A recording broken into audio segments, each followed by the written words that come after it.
क्या कोई माता पिता अपनी संपत्ति को अपनी एक संतान के नाम कर सकता है? क्या दूसरी जो संतान है, अगर उस माता पिता के कई सारे संतान हैं, क्या बाकी संतानों को संपत्ति विहीन कर सकता है? क्या माता पिता अपनी संतान को कोई भी प्रॉपर्टी ना देके किसी थर्ड पर्सन को सारी प्रॉपर्टी दे सकते हैं? वो कौन सी कंडीशंस हैं? इसके लिए कानून क्या है? लोग क्या कहते हैं? कुछ लोगों का जवाब है हाँ, कुछ लोगों का जवाब है नहीं। इसके संबंध में क्या कानून है, इन सभी विषयों पर मैं इस वीडियो में, इस सेशन में विचार करूंगा। मैं हूं डॉक्टर सरफराज और आप देख रहे हैं फास्ट माइंड लॉ एकेडमी। पूरी वीडियो को देखिए और हमारे साथ बने रहिए। और अगर आपको वीडियो पसंद आती है, आपको अच्छी लगती है, आपके जो राइट्स हैं उससे प्रोटेक्ट होते हैं, आपको अपने राइट्स की जानकारी मिलती है, आप अवेयरनेस जो है प्राप्त करते हैं और आपको अच्छा लगता है, तो आशीर्वाद दीजिए मुझे भी और लाइक करिए, शेयर करिए, अपना कमेंट डालिए, बताइए आपको उससे फायदा हुआ या नहीं हुआ, वो चीजें आप बताइए। चलिए, आज का जो एक हॉट टॉपिक है सोसाइटी के अंतर्गत, हम देखते हैं कि एक फैमिली है, एक परिवार है, उसमें माता पिता, बच्चे, बेटा, बेटी, कई सारे लोग रहते हैं। पिता किसी चीज पे नाराज हो जाते हैं, बेटे की किसी चीज पे नाराज हो जाते हैं, बेटी किस चीज पे नाराज हो जाते हैं। पिता को अच्छा नहीं लगता कि मेरे बेटे ने मेरे साथ ऐसा किया है। वो अपनी सारी संपत्ति अपने दूसरे बेटे को दे देना चाहते हैं, वो सारी संपत्ति उसके नाम कर देना चाहते हैं। ये वो बेटे से खुश नहीं है, वो ये चाहते हैं कि मैं तो किसी थर्ड पर्सन के नाम सारी प्रॉपर्टी को करके चला जाऊंगा। क्या वो ऐसा कर सकते हैं? इसके लिए जो जवाब है, पहला एक क्वेश्चन है, वो ये है कि देखिए, माता पिता अगर ऐसा कर रहे हैं तो पहले ये देखना पड़ेगा कि वो कौन सी प्रॉपर्टी है। वो ऐसा कर भी सकते हैं और ऐसा नहीं भी कर सकते। तो किस दशा में वो ऐसा कर सकते हैं? अगर कोई पेरेंट्स है, कोई माता पिता हैं और वो अपने बच्चों से परेशान हैं और वो इस प्रकार से कार्य करना चाहते हैं, अपनी प्रॉपर्टी को किसी और को गिफ्ट करना चाहते हैं, उसे सेल डीड के माध्यम से देना चाहते हैं, उसे जो है वो वसीयत करना चाहते हैं, तो वो किन कंडीशंस में कर सकते हैं और कौन सी ऐसी कंडीशन है जिनमें वो ऐसा नहीं कर सकते?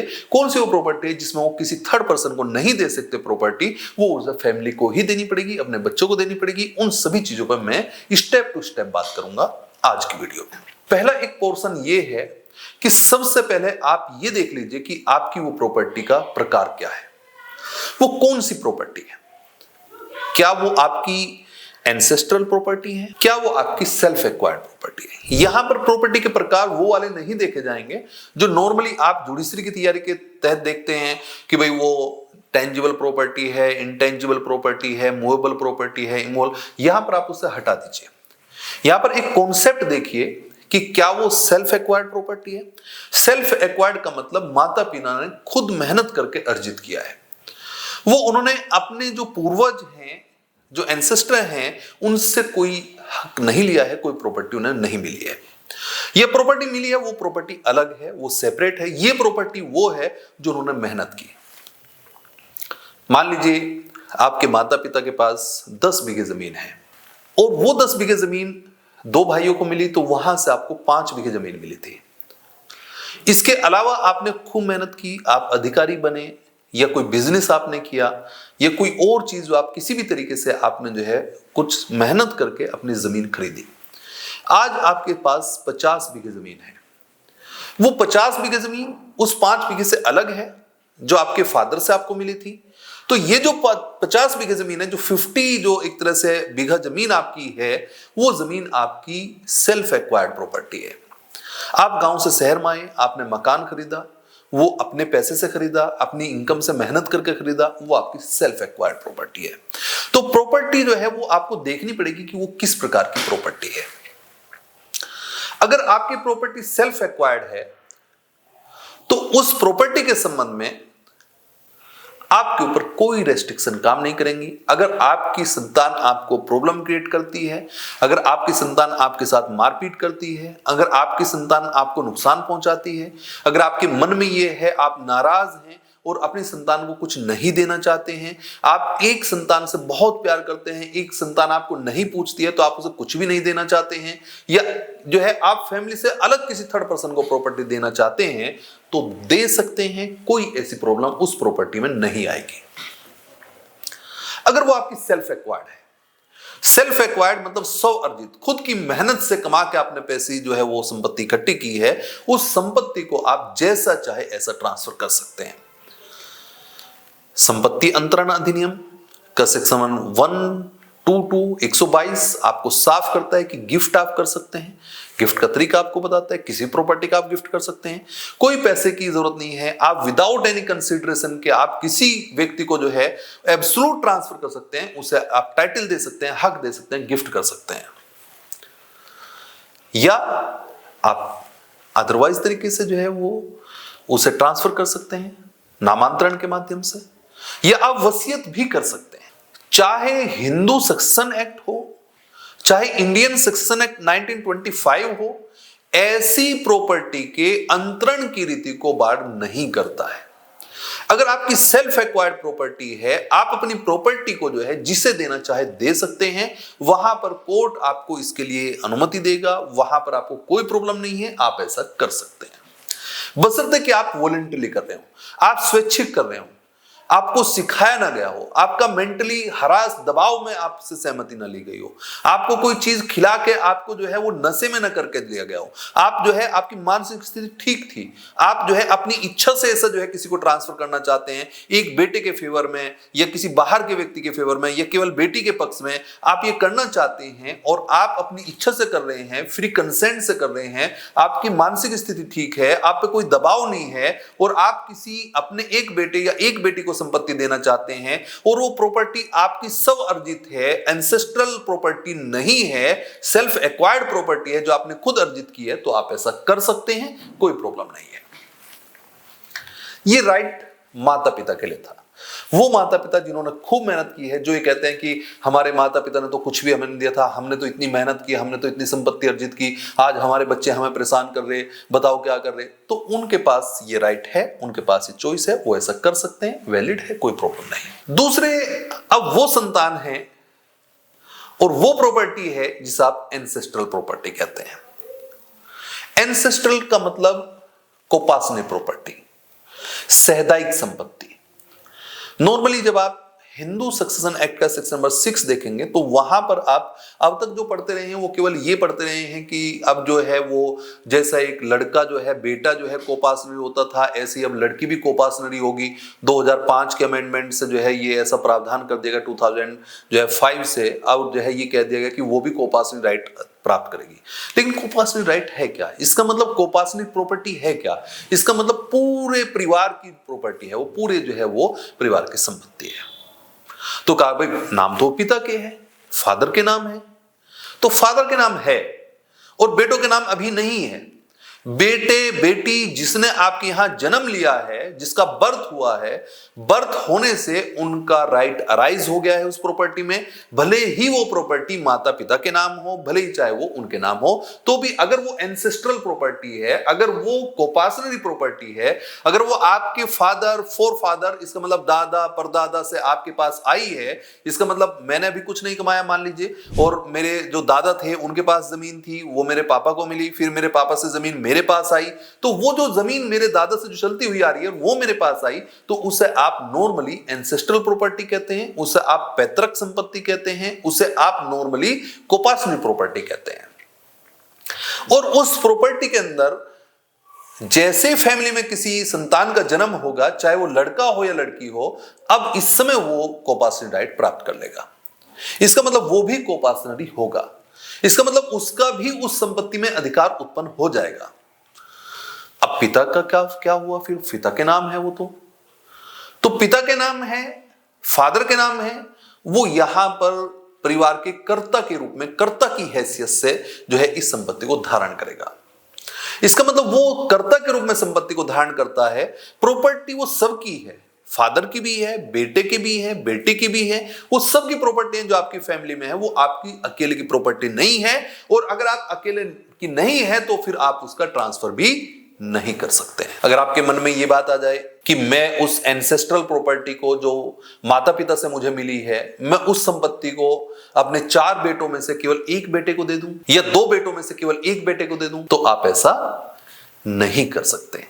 उन लोगों से दूर रहें जो आपको सलाह दे रहे हैं और सलाह दे के वो घर को बिगाड़ रहे हैं या समझा रहे हैं आपको कि आप अपनी प्रॉपर्टी तुम एक ही लड़के को कर दो ना, तुम जो है दो को आप कर सकते हैं, लेकिन उस प्रॉपर्टी को जो सेल्फ एक्वायर्ड है, ये प्रॉपर्टी आपकी एंसेस्ट्रल है, वो आपके माता पिता दादा दादी से आपको मिली है, वो सैदाई की संपत्ति है।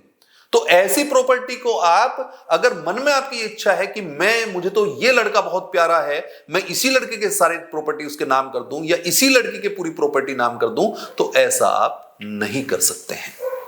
या आप थर्ड पर्सन को इस समय जो है वो उनके नाम कर दूं, उन्हें वसीयत कर दूं, उन्हें गिफ्ट कर दूं, आप ऐसा नहीं कर सकते हैं। इसका मतलब साफ है कि अब आप अपने राइट के संबंध में जान गए होंगे। अगर आप माता पिता हैं तो आपको यह बात समझ में आ गई होगी कि अगर वो प्रॉपर्टी आपको फोर फादर से मिली है, आपके अपने जो है पिता उनके पिता से आपके पास आई है, वो पैतृक संपत्ति है, एंसेस्ट्रल प्रॉपर्टी है, तो वहां पर आपका ये राइट नहीं है कि आप एक बेटे को संपत्ति विहीन कर दें और एक बेटे को पूरी संपत्ति दे दें। ये किसी थर्ड पर्सन को, मैं नाराज हूं, मेरा बेटा मेरी बात नहीं मान रहा है, छोटी छोटी बातों पर सोसाइटी में नाराजगी होती है, फैमिली में नाराजगी होती है, मेरी पसंद से शादी नहीं की है, लड़के की वाइफ जो है मुझे चाय अच्छी नहीं देती है बना के, फला लड़के की वाइफ जो है वो अच्छी चाय मुझे बना के देती है, वो मेरा ख्याल रखती है, वो मेरा ध्यान रखती है, तो मैं तो उसे दूंगा सारी प्रॉपर्टी, इसे नहीं मैं देने का। तो ये जो पोर्शन है, ये पोर्शन आपका सेल्फ एक्वायर्ड प्रॉपर्टी में तो चल जाएगा, लेकिन एंसेस्ट्रल में नहीं चलेगा। तो आपको ध्यान देना है कि आपकी प्रॉपर्टी क्या आपने वो खुद कमाई है या आपके माता पिता से आपके पास आई थी। इन दो चीजों को आपको पहले समझ लेना चाहिए, उसके बाद आगे कदम उठाना चाहिए। इसका मतलब अगर एंसेस्ट्रल प्रॉपर्टी है, पैतृक संपत्ति है, तो आप ना तो किसी को गिफ्ट कर सकते हैं किसी एक व्यक्ति के पक्ष में, दो बेटों में से एक को छोड़ दें, एक के पक्ष में कर दें, या किसी थर्ड पर्सन के पक्ष में कर दें, ना आप उसे विल कर सकते हैं, ना आप एनी अदर तरीके से उसे ट्रांसफर कर सकते हैं, ये आप नहीं कर पाएंगे। और अगर आप कर देते हैं, कोई कह जी वो तो कर दिया उन्होंने, तो कई बार आपके पास आता है जी वो तो कर भी चुके, आप तो कह रहे कर नहीं सकते, उन्होंने तो कर भी दिया। वो एग्जाम्पल देते हैं, फला ने कर दिया, उसने कर दिया, वो अपने एक ही लड़के को दे के चला गया था संपत्ति, दूसरे पे कुछ भी नहीं था, वो एक को दे गया था, वो फिर पूरी जिंदगी ऐसे ही रहा बेचारा, वो मजदूरी करी उसने और वो उसे दे गया चला गया था। वो आज भी देख लो, आज भी एग्जाम्पल है, ऐसी कई सारी चीजें आपको देखने को मिलेंगी। लेकिन उसे कहते हैं राइट्स के लिए अवेयर होना, अपने अधिकारों के प्रति जागरूक होना। अगर वो व्यक्ति अपने अधिकारों के प्रति जागरूक है, उसके राइट इन्फ्रिंज हुए हैं, उसका हक मारा गया है, उसका हक छीना गया है, तो उसे अपने अधिकारों को जानना चाहिए भाई। अगर किसी एक बेटे के पक्ष में या किसी थर्ड पर्सन के पक्ष में सारी प्रॉपर्टी उसके जो है वो गिफ्ट कर दी, उसे वसीयत कर दी, उसके नाम कर दी, और आपको कुछ भी नहीं दिया आपके माता पिता ने, और आपके मन में अंदर जो है पीड़ा हो रही है कि कम से कम जो है मैं भी तो उनका बेटा था, उनका बच्चा था, चलो नाराजगी थी, तो मुझे संपत्ति विहीन कर दिया गया, तो आप उस डीड को, अगर चाहे वो विल डीड हो, वसीयत वाली जो है डीड हो, चाहे वो गिफ्ट डीड हो, या एनी अदर तरीके से जो भी ट्रांसफर हुआ, उसे आप सिविल कोर्ट में चैलेंज करिए, और सिविल कोर्ट में चैलेंज करके उस डीड को, उस अंतरण को कराइए शून्य, वो वॉइड होगा। और कोर्ट इस चीज को देखेगा, आपकी क्या क्या चीजें कोर्ट देखेगा कि क्या ये वॉइड है या नहीं। सबसे पहले देखेगा कि क्या माता पिता ने जिस प्रॉपर्टी को एक संतान या किसी बाहर के व्यक्ति को अगर ट्रांसफर किया है, तो वो कैसी प्रॉपर्टी है, क्या वो एंसेस्ट्रल है या सेल्फ एक्वायर्ड, क्या वो पैतृक संपत्ति है जो उनके दादा दादी से आई थी, या वो संपत्ति है जो उसने खुद अर्जित की थी, खुद कमाई थी। पहली बात एक चेक करेगा। दूसरा पोर्शन वो ये देखेगा कि विल का या गिफ्ट का या एनी अदर जो ट्रांजैक्शन किया है उसका करने का मैनर क्या है, क्या वो रीति फॉलो की गई है। तीसरी बात ये देखेगा कि जिसने विल की है, जिसने ट्रांसफर किया है, क्या उसका जो मेंटल कंडीशन है क्या वो ठीक है, क्या उसकी मानसिक स्थिति ठीक है जिसने इसे ट्रांसफर किया है। तीसरी कंडीशन देखेगा कि क्या उस पर कोई दबाव तो नहीं है, कोई प्रेशर में, कोई जो है कोई डरा के धमका के कोई इस तरह से सहमति नहीं दी गई है। चौथी बात एनी अदर रीजन को देखेगा, और इन सब रीजन को देखने के बाद अगर आप इस बात को साबित कर देते हैं, पहले ही पॉइंट पे कि ये प्रॉपर्टी एंसेस्ट्रल प्रॉपर्टी है, ये दादा दादी से प्रॉपर्टी आई थी, और तो फिर जो है वो जो वहां पर ट्रांजैक्शन हुआ है वो वॉइड हो जाएगा, वो शून्य हो जाएगा, और जो है उन व्यक्तियों को कुछ भी नहीं मिलेगा। उस एक बेटे को जिसके नाम किया गया था उसे नहीं मिलेगा, फिर प्रॉपर्टी जो है वो उसे उतना ही हिस्सा मिलेगा जितना उसका बनता है। वो जो ट्रांजैक्शन उसने किया है वो हो जाएगा वॉइड। अब बात यह है जी उसे साबित कैसे करें। साबित करने के लिए आपके पास रेवेन्यू रिकॉर्ड्स हैं, खसरा है, खतौनी है, किसान बही है, एनी अदर आपके पास रेवेन्यू आप पे कर रहे, आपका नाम जो है वो है, आप उनकी संतान है, ये है, प्रॉपर्टी कहां कहां से आई, फादर का रिकॉर्ड आप दिखाएंगे, है ना, फोर फादर का रिकॉर्ड दिखाएंगे, दादा दादी जहां पर प्रॉपर्टी थी, फिर उनके बेटे वो थे, फिर उनके बेटे वो थे, फिर उनके बेटे वो थे, वो पूरा रिकॉर्ड आप लाकर लगाएंगे, निकालेंगे, वो सब रेवेन्यू रिकॉर्ड्स के अंतर्गत उपलब्ध है। वो जो है डिस्ट्रिक्ट के अंतर्गत डीएम साहब के पास जो है सब चीजें जो है वो तहसील के माध्यम से आप निकलवा सकते हैं, और उन सब की जो है कॉपी आप लगा सकते हैं। और अगर आप इस बात को साबित कर देते हैं कि ये एंसेस्ट्रल प्रॉपर्टी है और मेरे फादर ने मेरे साथ ज्यादती की है, वो प्रॉपर्टी किसी एक संतान के नाम कर दी और मुझे कुछ भी नहीं दिया है, तो ऐसी कंडीशन में उस डीड को, उस वसीयत को, उस विल को, या उस गिफ्ट को, या एनी अदर ट्रांजैक्शन को आप वॉइड करा सकते हैं। वो जो है वॉइड होगा, वो शून्य होगा, और जो है वो प्रॉपर्टी में आपका जितना अंश है वो आपको प्राप्त होगा। तो केवल इस चीज के लिए ये कह देना कि बच्चे कुछ भी करें तो आप एक्सेप्ट कर लें, तो माता पिता का राइट मैंने बताया कि अगर आपकी संतान आपके साथ ऐसा करती है, नाराज हैं आप, और आपकी सेल्फ अर्न प्रॉपर्टी है, आपने खुद अर्जित की है, तो आपके पास राइट है। आप उन्हें कहिए कि मैं आपको कुछ भी नहीं दूंगा, मैं एक ही लड़के को देके चले जाऊंगा, जो मेरी सेवा करता है मैं उसे दूंगा, मैं आपको कुछ भी नहीं दूंगा। ये पोर्शन आपका वहां चलेगा और वो चलता रहेगा, वो वैलिड होगा। लेकिन दूसरी कंडीशन, अगर प्रॉपर्टी एंसेस्ट्रल है, आपने खुद अर्जित कुछ भी नहीं किया, आपके जो है पिता, उनके पिता से संपत्ति आई थी, तो वहां पर आप ऐसा नहीं कर सकते कि किसी एक व्यक्ति के पक्ष में, किसी एक बेटे के पक्ष में, किसी एक बेटी के पक्ष में, या किसी बाहर के व्यक्ति के पक्ष में आप अंतरण कर दें, तो आप नहीं करेंगे। और अगर कर दिया तो वो व्यक्ति सिविल सूट ला सकता है, और सिविल सूट लाकर उसे वॉइड करा सकता है।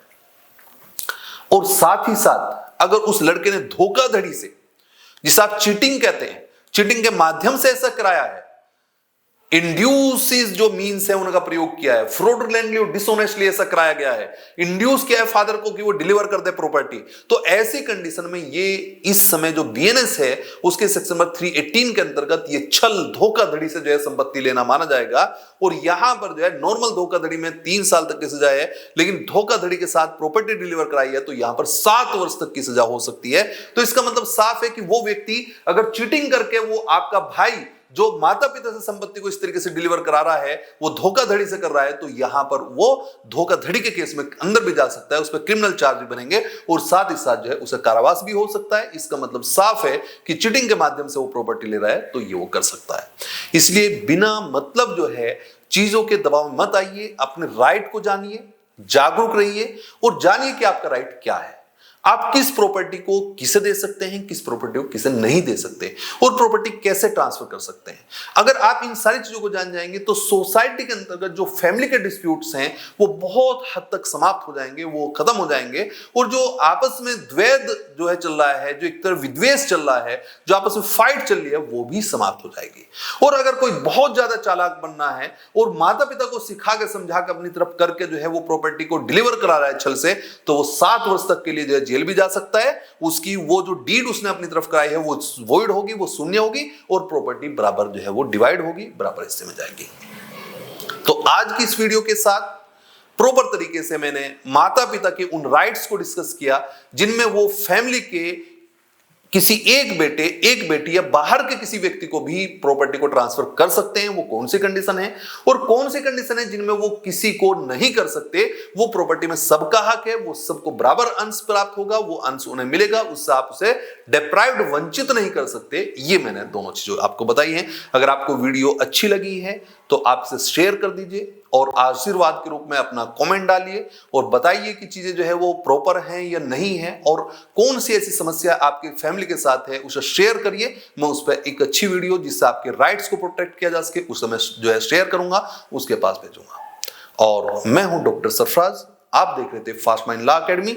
और जो लोग जुडिशरी की तैयारी कर रहे हैं, जो एपीओ की तैयारी कर रहे हैं, इस समय एपीओ विशेष बैच हमारे यहां चल रहे हैं, जो है विशेष रूप से जो उत्तर प्रदेश के अंतर्गत सहायक लोक अभियोजक की जो वैकेंसी है उसके लिए विशेष बैच सुबह से शाम तक लगातार हैं। वो बैच आप ज्वाइन कर सकते हैं, अपने बच्चों को ज्वाइन करा सकते हैं अगर उन्होंने एलएलबी की हुई है और फॉर्म फिल कर रखा है, जिससे प्रॉपर तैयारी हो सके। तो बने रहिए मेरे चैनल के साथ। मैं हूं डॉक्टर सरफराज। Thank you.